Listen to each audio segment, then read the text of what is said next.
자, 안녕하세요. 여승재 전문가입니다.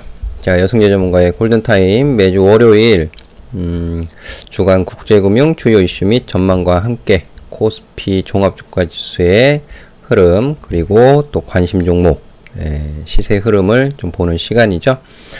자, 시장이 참 스트레스 받는 구간인 것 같아요.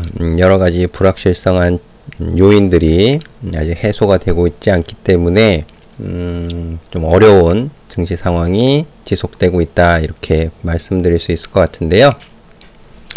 자, 10월 셋째 주에 주간 국제금융 주요 이슈에는 무엇이 있는지 한 번씩 보면서 시작하도록 하겠습니다.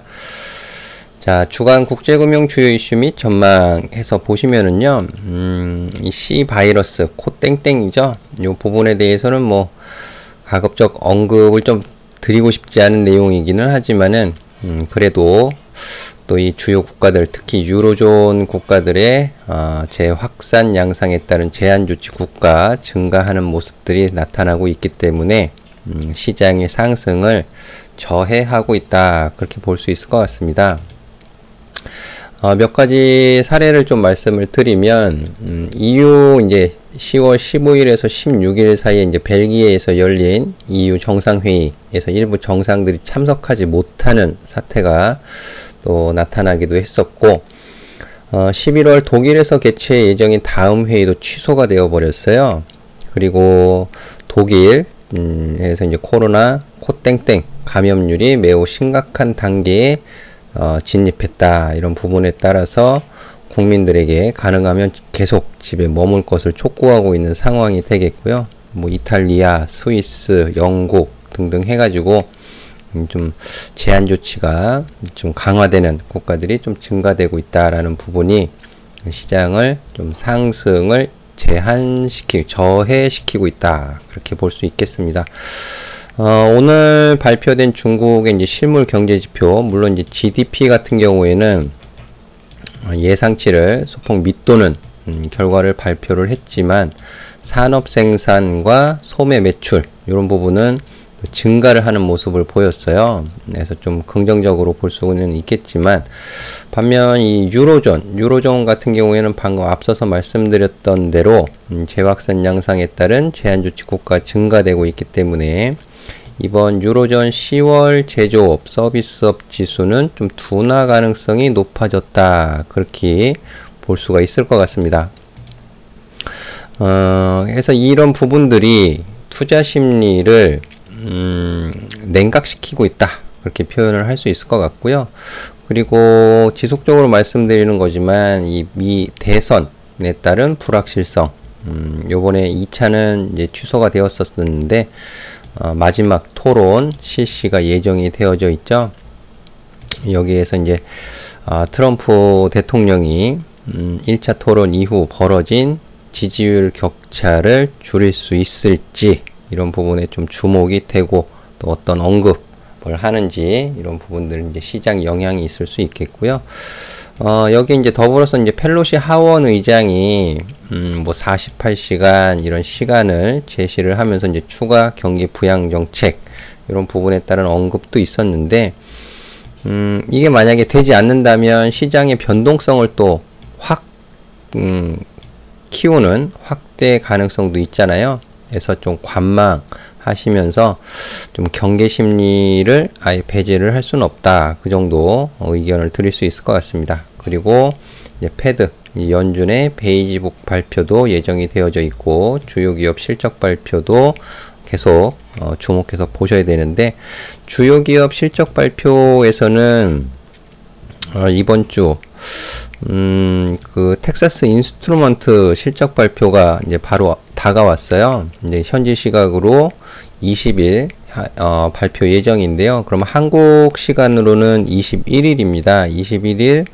한국 증시 이제 개장하기 전에 실적 발표가 있는데, 이 텍사스 인스트루먼트 같은 경우에는 뭐 스마트폰에서부터 이제 군용 레이더, 이런 부분에 이르는 대부분의 이제 전자제품에 쓰이는 아날로그 칩의 세계 최대 생산 기업이에요. 이제 그러다 보니까는 전 세계 전자 이 기계 산업 동향을 좀 가늠하는 척도로 좀 평가를 받고 있습니다. 그래서 수요일 한국 증시에 영향을 좀 미칠 수 있는 실적 발표 기업이 되기 때문에 좀 체크가 필요하겠고요. 바로 이틀 후에는 또 인텔 실적 발표가 있어요. 인텔은 이제 현지 시각으로 22일 한국 증시 개장 전인데요.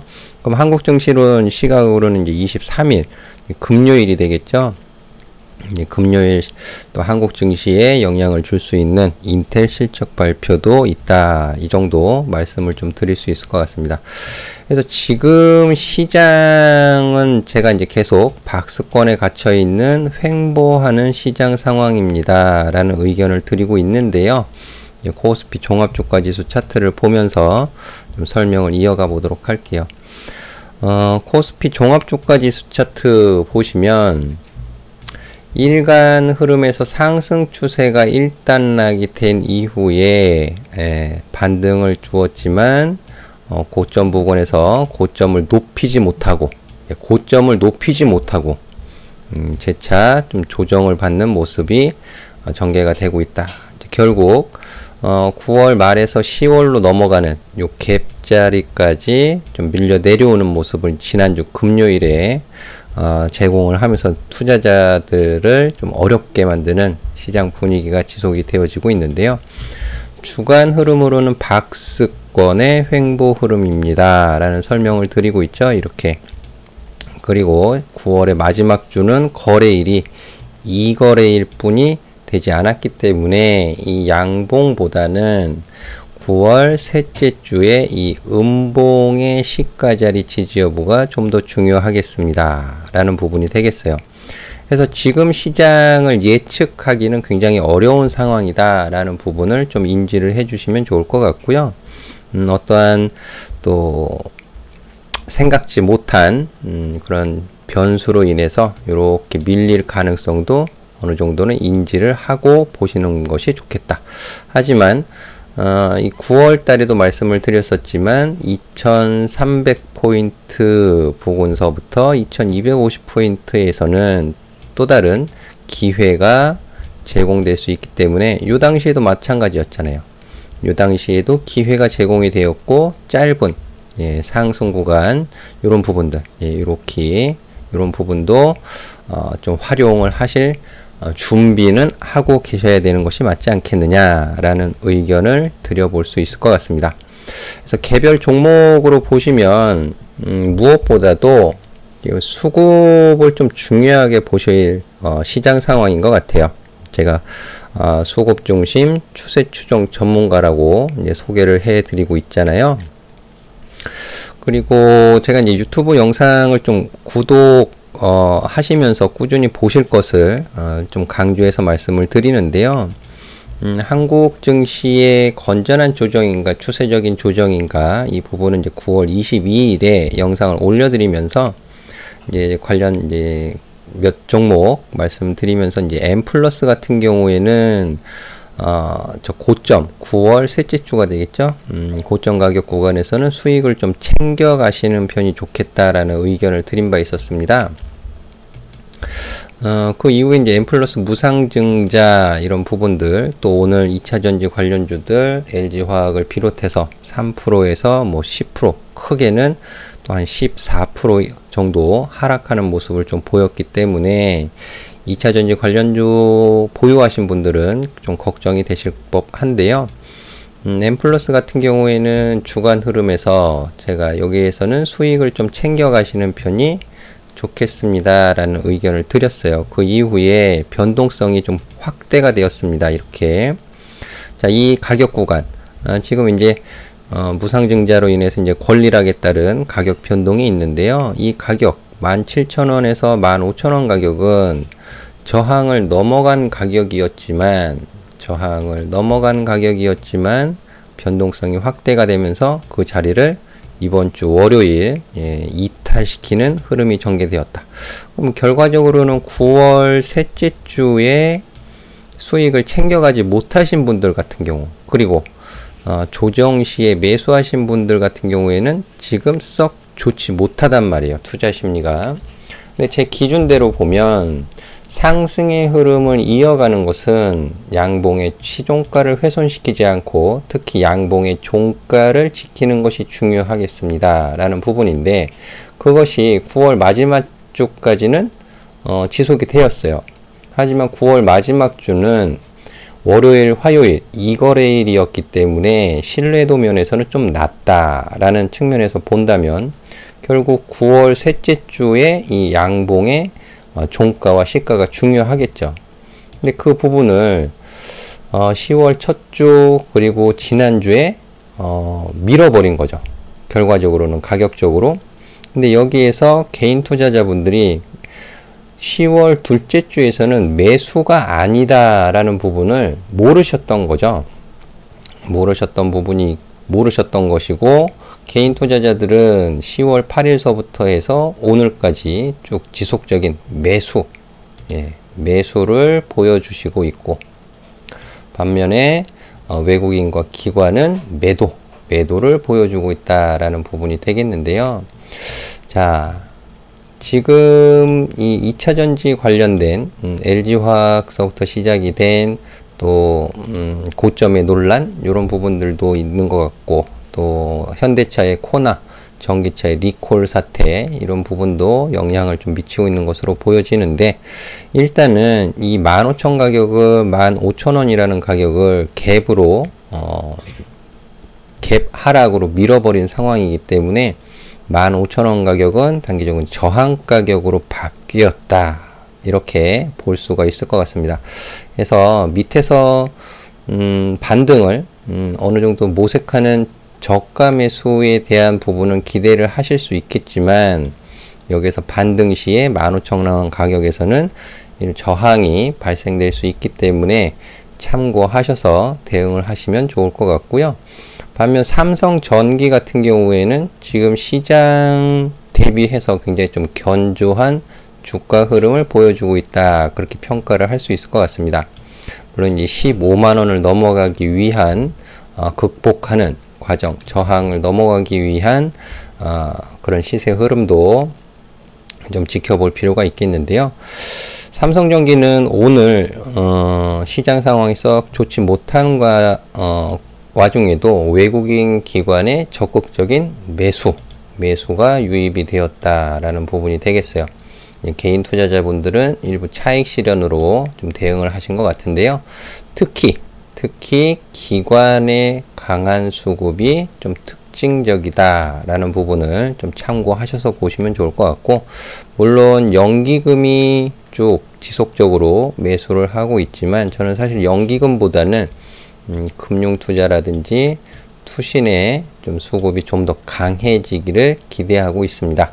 그래서 삼성전기 같은 경우에는 이제 3분기 실적 매출은 좀 줄어들 것으로 보이지만 영업이익이라든지 이런 부분에 대해서는 좀 긍정적으로 기대가 되는 부분이 있기 때문에 자, 이번 3분기 실적 발표 이후로 이 15만원이라는 가격 그리고 이제 16만원 2018년도 기록했었던 저 최고가 고가 부분을 어떻게 극복해 갈 것이냐가 관전 포인트가 되겠다. 이 정도 말씀을 드릴 수 있을 것 같고요. 이제 한 가지 더 말씀을 드리면 제가 계속 지속적으로 좀 매수의 관점으로 말씀을 드리고 있는 종목. 사실 지난주 목요일 무료 온라인 방송을 통해서도 자율주행 관련된 종목들 좀 체크를 해 드렸는데요. 네, 여기서 SK텔레콤 이제 대표적인 통신사업자지만 그 평가는 바뀔 수 있다라는 부분이에요. 통신사업자에서 ICT 기업으로 탈바꿈할 수 있다. 이런 부분들이 저는 좀 긍정적으로 평가를 하고 싶은데요. 이 모빌리티 사업 부분의 분사, 이제 물적 분할 그런 이슈가 제공이 되고는 있지만 23만원 가격서부터 해서 좀 변동성 감안해서 놓고 본다면 22만원 가격 충분히 좀 지지를 받을 수 있지 않겠느냐 저는 그런 기대를 하고 있고요. 또 그런 면에서 근거 없는 기대가 아니고요. 기관의 공격적인 매수가 지속이 되어지고 있다라는 부분이 되겠습니다.